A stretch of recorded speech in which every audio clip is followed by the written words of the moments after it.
हाय YouTubers. आज हम देखेंगे कि आप किसी भी डीसी कोई सा भी लोड डीसी और एसी लोड आप इन लाइन कैसे चेक कर सकते हैं। एक होता है क्लैम मीटर, उसके थ्रू आप जो है ना क्लैम मीटर लगाएंगे किसी भी वायर में, तो वो आप एसी उसका डीसी के ऊपर जो एम्पेयर्स आ रहे होते हैं वो चेक कर सकते हैं। लेकिन एक और तरीका होता है इन लाइन सर्किट में चेक करने का तरीका, तो आज हम उस पर बात करेंगे।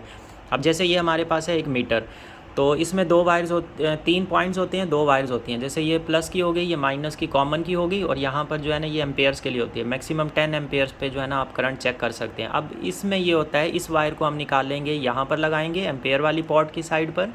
उसके बाद हम इसकी डायग्राम ऐसे होगी इसकी कि आपका ये जो बैटरी का एक पॉइंट है, एक पॉइंट आपने यहाँ लगाया। अब यही सेम वायर जो है ना, यही आप सेकेंड पॉइंट लगा देंगे मोटर के एक एंड पे। अब ये हमने लगा दिया मोटर के एक एंड पे। अब ये जो सेकंड इसका पॉइंट है वो हमने लगाया बैटरी के सेकंड पॉइंट पर। उसके बाद जैसे ये आप देखें ये मोटर चल रही है, आपको आवाज़ आ रही होगी। अब इस पे हमने देखना है ये एम्पेयर कितने ले रही है। तो बहुत ही सिंपल है, आपने ये इस मीटर की, ये जो मीटर है हमारे पास, ये वाला मीटर, इसकी ये दो वायर्स लेनी है। इसमें से एक वायर को आपने लगा देना है यहाँ पर, कोई सी भी एक वायर को। एक आपने सबसे पहले यहाँ बैटरी के साथ लगाई, यहाँ से लगा के आपने मोटर को दे दी। सेकंड वायर आप यहाँ से लगाएंगे और वो लगा देंगे क्लैंप की एक वायर के साथ। इस वायर को आप छोड़ देंगे। अब ये जो सेकंड क्लैंप की वायर है, अब ये लगाएंगे आप मोटर के इस पॉइंट पे, तो हमारा सर्किट कंप्लीट हो जाएगा। लेकिन सर्किट ऐसे होगा कि सेल से होके सर्किट जाएगा मोटर में, मोटर से होके जाएगा मीटर में, मीटर से होके फिर आएगा वापस सेल्स में। तो सर्किट एक कंप्लीट होगा और ये मीटर हमें एम्पेयर शो कर देगा। जैसे अगर इस मोटर के हम एम्पेयर देखना चाहें कि ये कितने एम्पेयर लेती है, कितने एम्पेयर पर चलती है, और ये 4 वोल्ट पर है, ये अभी सेल्स 4 वोल्ट पर हैं। 4 वोल्ट पे ये कितने एम्पेयर ले रही है मोटर, क्योंकि ये 12 वोल्ट पे काफ़ी ज़्यादा एम्पेयर लेती है, 6 to 7 एम्पेयर्स लेती है। अब हम इसका 4 एम्पेयर पे चेक करते हैं। इस मीटर का भी रिव्यू है चैनल पर, वो भी आप चेक करें, काफ़ी अच्छा है। उस दिन मैंने आपसे बात की थी कि इसमें लाइट भी शो होती है हाई एम्पेयर के ऊपर। तो अभी हम देखते हैं लाइट शो होती है कि नहीं। तो अभी ऑटो मोड में है। इसका सबसे अच्छा फीचर ये है इस मीटर का कि ऑटो मोड पर होता है। आप कोई भी चीज़ चेक करें, खुद ब खुद उस सेटिंग में चला जाता है। कोई इसका डायल नहीं है, कोई कुछ भी नहीं है, आपको कोई चीज़ चेंज नहीं करनी पड़ती, बस ऑटो में रखें और चीज़ चेक कर लें। अब हम मोटर के एंड पे पॉइंट पे लगा रहे हैं और ये हम इसका करंट चेक कर रहे हैं। तो ये देखें आप, रेड लाइट ऑन हो गई है और ये हमें इस टाइम करंट ले रहा है 2800-2900 मिली एम्पेयर, मतलब 2.9 एम्पेयर के ऊपर ये चल रही है मोटर। 2.9 एम्पेयर का मतलब ये है कि तकरीबन 3 एम्पेयर्स पर, और इसको जो करंट हर्ट्स में यूज़ हो रहा है वो 2.1 हर्ट्स का करंट यूज़ हो रहा है। तो ये अभी देखें ये 3 एम्पेयर पर भी जा रही है। ये मोटर अभी 4 वोल्ट पे इस टाइम 3 एम्पेयर तक का करंट ले रही है। तो यहाँ इन बैटरी से जो करंट ड्रॉ हो रहा है सेल से, वो 3 एम्पेयर तक का करंट ड्रॉ हो रहा है। तो इस तरह से आप सेल्स की कैपेसिटी का भी एक आइडिया ले सकते हैं, उनको चेक कर सकते हैं। अब ये मैंने काफ़ी सारे सेल्स लगाए हैं, आप एक एक सिंगल सेल को चेक कर लें इस तरह से कि वो कितनी देर मोटर को चला रहे हैं फुल चार्ज होने के बाद, और कितना एम्पेयर्स ले रहे हैं, कितना लोड उठा रहे हैं। और एक आप मीटर अलग से यूज़ करें, उस मीटर की 2 तारें आप इन सेल्स के 2 पॉइंट के साथ लगा दें। उससे आपको ये आइडिया हो जाएगा कि हमारे सेल्स कितना डिस्चार्ज हो रहे हैं, ये भी आपको पता चल जाएगा साथ ही। तो ये आपने देखा। अगर हम इसमें एक कोशिश ये भी करें कि हम इसमें एक और मीटर भी ऐड कर दें, जिससे हम ये देखें कि इसके वोल्टेजेस जो हैं वो हमारे कितने कहाँ तक मतलब जा रहे हैं।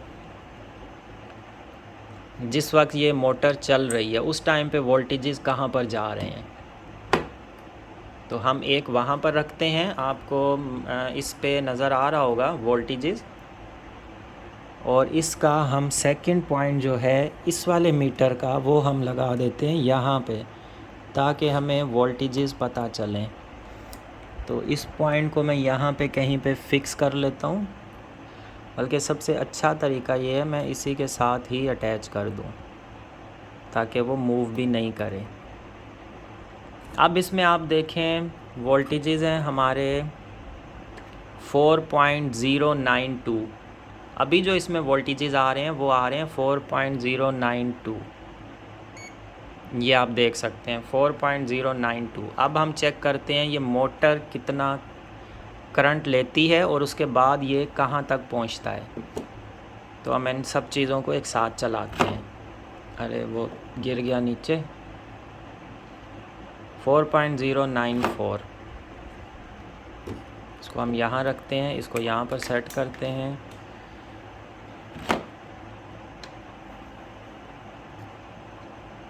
हमारा ये जो मीटर का एक पॉइंट है इसको हमने लगाया था यहाँ पे,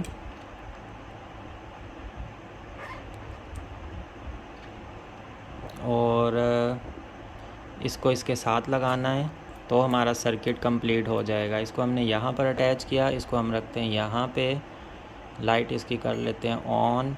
अब हम चेक करते हैं इस पे।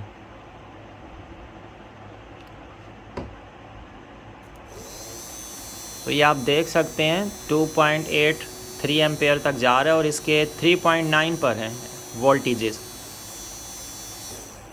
ये इसके फुल हैं 4.0 और इतना एम्पेयर्स निकलने के बाद भी 3.98, 3.97, 3.984 पर है।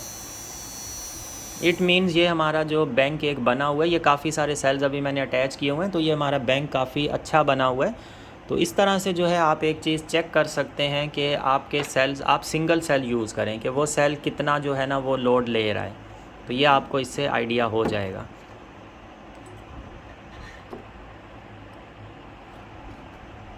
कोई भी सेल, जैसे कल भी मैंने एक चीज़ शेयर की थी वीडियो में कि आप सेल्स की अगर कैपेसिटी चेक करना चाहते हैं तो वो कैसे चेक करें। आपके पास अगर लिटोकाला का ये वाला जो चार्जर्स हैं ये अगर आपके पास अवेलेबल नहीं है तो आप सेल्स की कैपेसिटी किस तरह से चेक कर सकते हैं। तो एक भाई ने सवाल किया था कि क्या हम कोई और तरीका है जिससे हम चेक कर सकें। तो सेम ऐसे ही, क्योंकि ये लिटोकाला का चार्जर सबके पास अवेलेबल नहीं भी हो सकता है, तो सेल्स की कैपेसिटी चेक करने का ये बेहतर तरीका है। सही बिल्कुल एक्यूरेट तो नहीं होता, लेकिन एक आइडिया आपको हो जाता है कि सेल आपके कैसे हैं।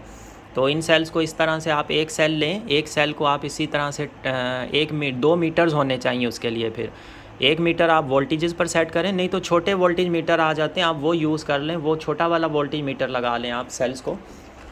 जैसे मैं आपको दिखा देता हूँ वोल्टेज मीटर छोटा वाला, ये जैसे एक वोल्टेज मीटर है, आप इस तरह का वोल्टेज मीटर भी यूज़ कर सकते हैं। तो इसको अटैच कर दें दोनों पॉइंट इसके साथ, ये आपको वोल्टेजेस शो करेगा। उसके बाद 1 मीटर से आप इसी तरह सीरीज़ में उस मीटर को करके, जैसे मैंने आपको बताया कि 3rd पॉइंट पे एक वायर लगेगी और एक उसके कॉमन पर, और एक जो प्लस वाली होती है वो यहाँ से निकाल के, फर्स्ट से निकाल के आप 3rd में लगाएंगे जहाँ पे एम्पेयर्स का लिखा होता है 10 mA। तो यहाँ पर आप लगा दें, उसके बाद आप यूज़ कर सकते हैं, उसको चेक कर सकते हैं कि सेल्स के अंदर कितनी पावर है, कितनी कैपेसिटी हो सकती है, आपको एक आइडिया मिल जाएगा। इसके अलावा अगर कोई और भी आपका क्वेश्चन हो, कुछ पूछना चाहें किसी भी चीज़ से रिलेटेड, इस तरह की चीज़ों से, तो आप बिल्कुल क्वेश्चन कर सकते हैं, कमेंट्स कर सकते हैं। मेरा नंबर भी अबाउट में है, आप डायरेक्ट मुझसे कांटेक्ट भी कर सकते हैं, व्हाट्सअप कर सकते हैं। जो भी चीज़ आपको समझ ना आए, आप पूछना चाहें तो आप बिल्कुल पूछें, मैं आपको हर तरह से पूरी कोशिश होगी कि आपको अच्छे से अच्छा गाइड करूँ। ठीक है, अपना बहुत सारा ख्याल रखिएगा, चैनल को ज़रूर सब्सक्राइब करें। थैंक यू सो मच, अल्लाह हाफिज़।